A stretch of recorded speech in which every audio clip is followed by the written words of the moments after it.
ஞானசம்பந்த பெருமானுக்கு திருமண வழிபாடு வைபவம் மிக சிறப்பாக நடந்தது. சுவாமி கம்பீர நாட்டையில் துவங்கி பைரவியில் முடிக்கிறார். தோளுடைய செவியன்னு நெட்டப்பாடையில் ஆரம்பித்தார், கௌசிகத்தில் முடிக்கிறார்.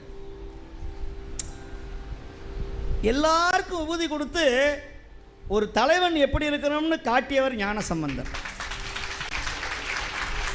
இன்னைக்கு இருக்கிற தலைவன்லாம் தொண்டனை சாகடிச்சுட்டு இவன் பிளைட்டை ஏறி கிளம்புறான், நாடு நாசமாக போகட்டு நான் பிளைட் ஏறி போகிறேன்னு போகிறான். ஒரு நல்ல தலைவன், நல்ல குருநாதன் தன் தொண்டனை காப்பாற்றியவர் யாருன்னு சொன்னால் நம்முடைய ஞானசம்பந்தன்.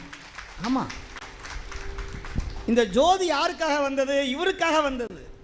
ஞானசம்பந்தர் மட்டும்தான். சுவாமியுடைய குறிக்கோள் என்ன? ஞானசம்பந்தருக்கு முக்தி கொடுக்கணும், அவ்வளோதான். ஆனால் பின்னாடி நிற்கிற ஜனமோ 1000 பேர். பல்லக்கு தூக்கினவங்க. இப்போ திருமுறைனா என்னான்னு தெரிஞ்சவங்க நீங்கள். சமையல் பண்ணுறவங்களுக்கு தெரியுமா?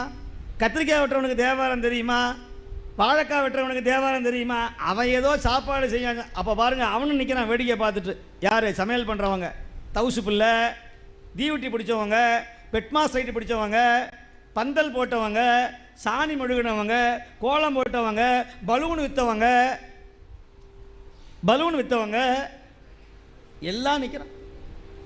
சாமி எல்லாருக்கும் ஊதி கொடுக்குறார். யார்? சிவபாத இருதயர், பகவதி அம்மையார், நீலநக்கர், முருகநாயனார், நீலகண்டத்தி யாழ்ப்பாணர், பதங்க சுதாமணி அம்மையார், எல்லா அடியார்களும், சம்பந்த சரணாலயர், தாய்மாமா எல்லாரும் போங்க போங்க, ஆடி ஆஃபர் வந்து விட்டது, கிளம்பு கைலாயம். இன்னைக்கு ஒரு ஜோதி வந்து யாராவது கைலாயம் போகிறீங்கன்னா, இப்போ தான் சாமி எனக்கு வயசு 90 ஆச்சு, என் கொள்ளு பேரன் கல்யாணத்தை பார்த்துவிட்டு நான் போகலான்னு இருக்கிறேன், இப்போவே நான் போக சொல்கிறீங்களே சாமின்னு ஜோதியாவது கையில் கைலாயம் ஆகுது, அதெல்லாம் போ சாமி அப்புறம் அப்படிங்குது.